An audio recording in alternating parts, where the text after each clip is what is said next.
전에 이제 연결해서 다시 한번 말씀을 갖다 올리고자 합니다. 제가 국민투표를 갖다가 인구 문제를 국민투표에 부의해야 된다는 거.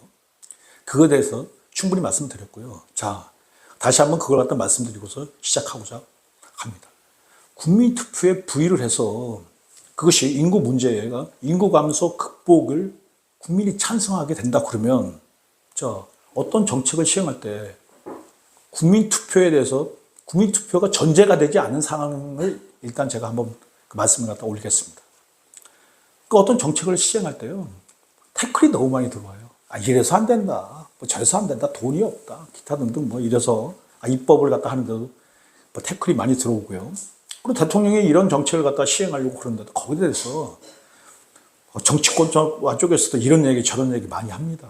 그래서 제가 지금 현재 상황으로서는 인구 문제에 대해서 어떻게 해결책을 제시할 수가 없다. 각각의 해결책을 갖다 정책을 만든다 할지라도 그 정책에 대해서 수많은 태클이 들어오기 때문에 돈이 없다. 기타 등등 뭐 젊은 층이 반대한다. 노는 층이 반대한다. 기타 등등 뭐 진보가 반대한다. 아니면은 뭐 경상도가 반대한다. 전라도가 반대한다. 무슨 거리를 갖다 붙여서라도 그 정책에 대해서 시행하는데 태클을 갖다 거는 집단이나 아니면은 당이나 기타 등등 여러분들이 존재할 것입니다.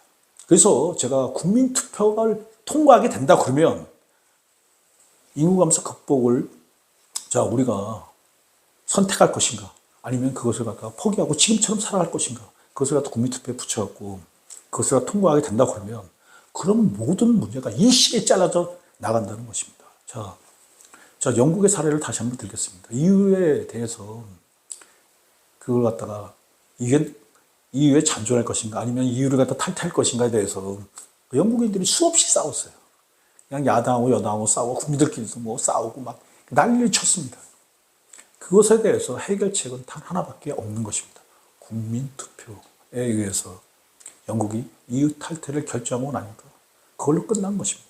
그 이후에 다음 얘기는 그것에 반대하는 다음 얘기는 들리지 않는 것입니다. 자, 인구 문제도 제가 국민투표를 갖다 회부하자고 그렇게 말씀드리는 이유는 지금 현재 제가 생각할 때 그거 위에는 답은 없다.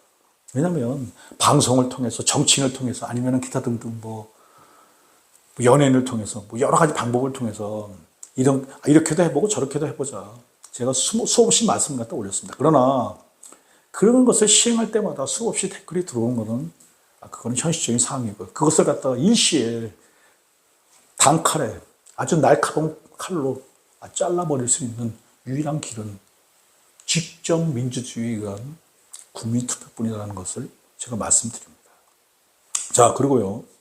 현재 대한민국의 국민투표에 대해서 간단히 제가 설명을 갖다 올리도록 하겠습니다. 헌법 72조에 대통령은 필요하다고 인정할 때 외교, 국방, 통일, 기타 국가 안위에 관한 중요 정책을 국민투표에 붙일 수 있다고 되어 있는데요. 그래서 나온 것이 국민투표법입니다. 근데 국민투표법을 갖다 현재 시행이 안 됩니다. 그러니까 무슨 얘기인가 하니 대한민국이 현재 국민투표를 갖다 붙일 수가 없어요.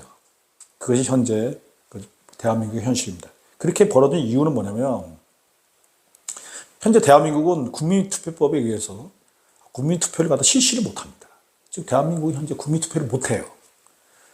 그 이유가 뭐냐면 투표인 명부 작성이 현재 불가능합니다. 그 이유가 뭐냐면 헌법재판소에서 헌법 불합치판 결정을 내렸기 때문에 투표 명부 작성이 현재는 불가능하고요. 그렇기 때문에 국민투표법에 의해서 국민투표를 실시할 수가 없는 것이 현재 대한민국의 현실입니다. 그러나 제가 이런 말씀을 올리고자 합니다. 대한민국에서 지금 현재 가장 중요한 게 뭡니까? 저출산 문제 아닙니까?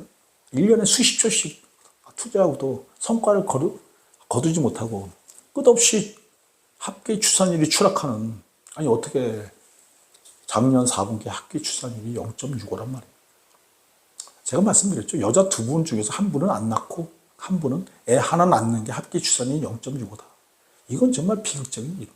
이것은 국가와 민족이 망하는 문제입니다. 그러므로 이런 문제, 제가 이제 그 현실을 갖다 말씀드린 이유는 현재 대한민국의 국민투표법이 현재 이런 상황에 처해 있으므로 국민투표를 실시할 수 없다. 이 문제도 그냥 애 낳는 문제, 이거에 대해서는 모든 분들이 동의할 것이라고 저는 생각하기 때문에 이것도 금세 고칠 수가 있는 것입니다.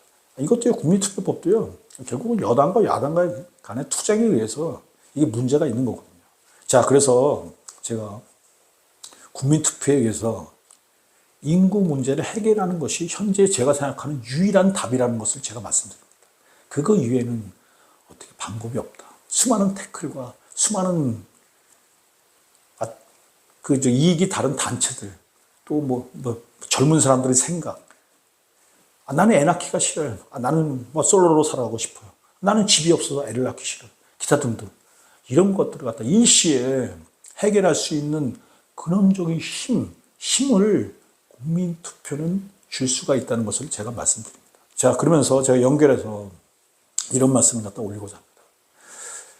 그럼 지금은 민주주의 시대죠. 제가 분명히 말씀드렸습니다. 민주주의 시대이기 때문에 민주주의에 저해되는 세력은 있을 수 없는 것입니다. 그러면 모든 대한민국에 사는 모든 한국인은 민주주의를 갖다 100% 동의하고 있는 것이 지금 대한민국 한국인들의 현실입니다.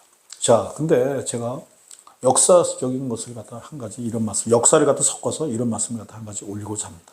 무슨 얘기인 거 아니에요? 직접 민주주의를 갖다가 고대 아테네에서 실시를 했어요.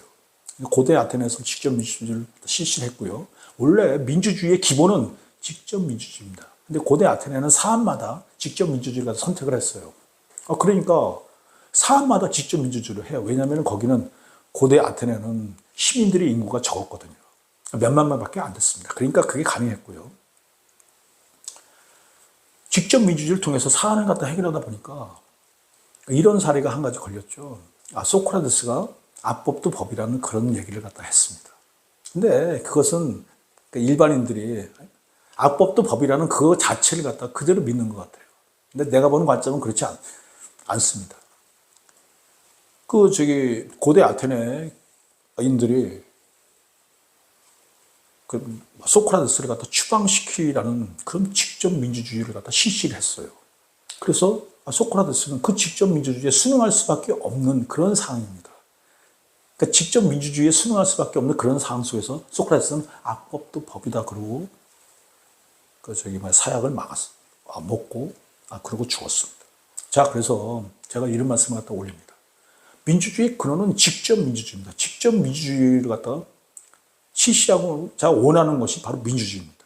모든 사람들이 생각을 갖다가 총의를 모아서 그것에서 과반수를 잘라서 과반수를 갖다 넘기는 쪽이 직접 민주주의에서 이기는 것입니다. 자, 한 가지 사례를 들겠습니다. 대한민국에 직접 민주주의가 세 가지가 있는데요.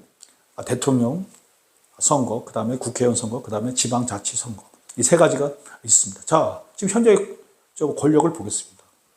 윤석열이라는 정치인이 압도적으로 승리했습니까? 그렇지 않습니다. 과반수를 잘라버리고요.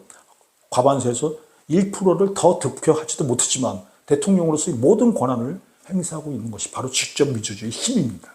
그것에 대해서 반론을 제기할 수가 없어요. 우리나라는 지금 현재 민주주의 시대에 완전히 적응했고 한국인 모두는 민주주의에 순응하기 때문입니다. 자, 그렇게 직접 민주주의를 갖다가 우리나라는 세계를 갖다가 실시하고 있고요. 근데 직접 민주주의를 갖다가 계속 실시할 수는 없는 것이 그걸 할 때마다 엄청난 노동과 시간 그리고 국가적인 혼란이 생길 수가 있는 것입니다. 그래서 직접 민주주의는 대한민국은 세 가지밖에 안 해요. 대통령, 그 다음에 국회의원, 그 다음에 지방자치. 그걸 우리는 흔히 선출직이라고 그런 표현을 쓰죠. 자, 그런데 제가 이런 말씀을 갖다 올리고자 합니다. 직접 민주주의를 실시하는데 어려움이 많으니까 그 뒤에 인류 역사는 어떻게 진보했냐면 공화정으로 진보했어요. 그러니까 공화정이라는 게 뭐냐면 지금 우리가 실시하고 있는 이런 형태가 바로 공화정입니다. 왜냐하면 매 사안마다 할 수 없으니까 공화정을 실시하게 되고요. 공화정을 갖다가 지배하는 건 뭐냐? 법치주의입니다. 그러니까 제1원칙이 직접민주주의고요. 직접민주주의에서 안 되는 것은 법에 의한 법치주의. 그것이 바로 민주주의 핵입니다. 자, 그래서 그런 말씀까지 드리고요. 다시 연결해서 말씀을 올리도록 하겠습니다. 고맙습니다. 애나보세 애나보세 우리도 한번 애나보세